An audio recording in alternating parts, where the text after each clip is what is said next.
मैं दूसरा उदाहरण देना चाहता हूं। अब ऊर्जा के क्षेत्र में हम सब जानते हैं कि हम एनर्जी के लिए बहुत सारे देशों पर डिपेंडेंट है। पेट्रोल हो, डीजल हो, गैस हो, लाखों करोड़ रुपए हमें खर्च करके लाना पड़ता है। हमें इस संकट से देश को आत्मनिर्भर बनाना, ऊर्जा में आत्मनिर्भर बनाना बहुत जरूरी है। हमने बीड़ा उठाया और आज 11 वर्ष में सोलर एनर्जी 30 गुना बढ़ चुकी है। हम नए नए डैम बना रहे हैं ताकि हाइड्रो का विस्तार हो और हमें क्लीन एनर्जी की उपलब्ध हो। भारत मिशन ग्रीन हाइड्रोजन लेकर के आज हजारों करोड़ रुपए इन्वेस्ट कर रहा है। भविष्य की ऊर्जा को ध्यान में रख करके, ऊर्जा के क्षेत्रों को ध्यान में रख करके भारत न्यूक्लियर एनर्जी पर भी बहुत बड़े इनिशिएटिव ले रहा है। न्यूक्लियर एनर्जी में 10 नए न्यूक्लियर रिएक्टर तेजी से काम कर रहे हैं।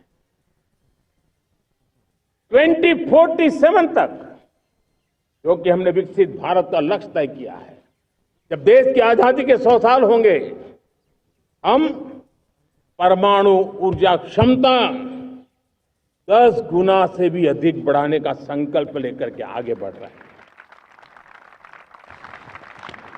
मेरे प्यारे देशवासियों, रिफॉर्म एक निरंतर प्रक्रिया है। समयानुकूल परिस्थिति के अनुसार रिफॉर्म करते जाना होता है। हम न्यूक्लियर एनर्जी के क्षेत्र में बहुत बड़े रिफॉर्म लेकर के आए। अब हमने प्राइवेट सेक्टर के लिए भी परमाणु ऊर्जा को उसके द्वार खोल दिए हैं। हम शक्ति को जोड़ना चाहते। मेरे प्यारे देशवासियों, दुनिया जब आज ग्लोबल वार्मिंग को लिए चिंता करती है, तब मैं विश्व को भी बताना चाहता हूं कि भारत ने तय किया था कि हम 2030 तक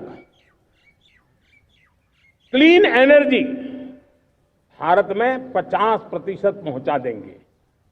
ये लक्ष्य हमारा 2030 तक था।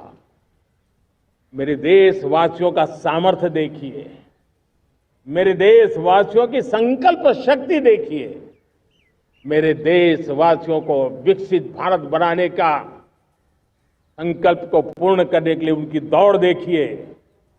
हमने जो लक्ष्य 2030 में तय किया था, वो 50% क्लीन एनर्जी का लक्ष्य 2025 में हमने कर लिया।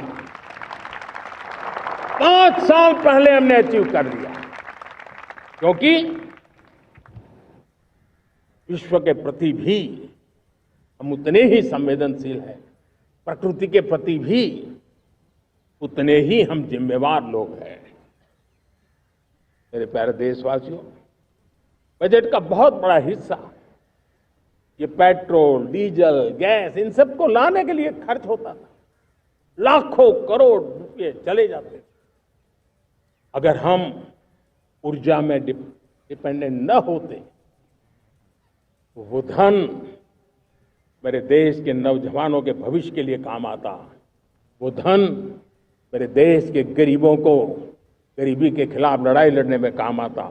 वो धन मेरे देश के किसानों के कल्याण में काम आता।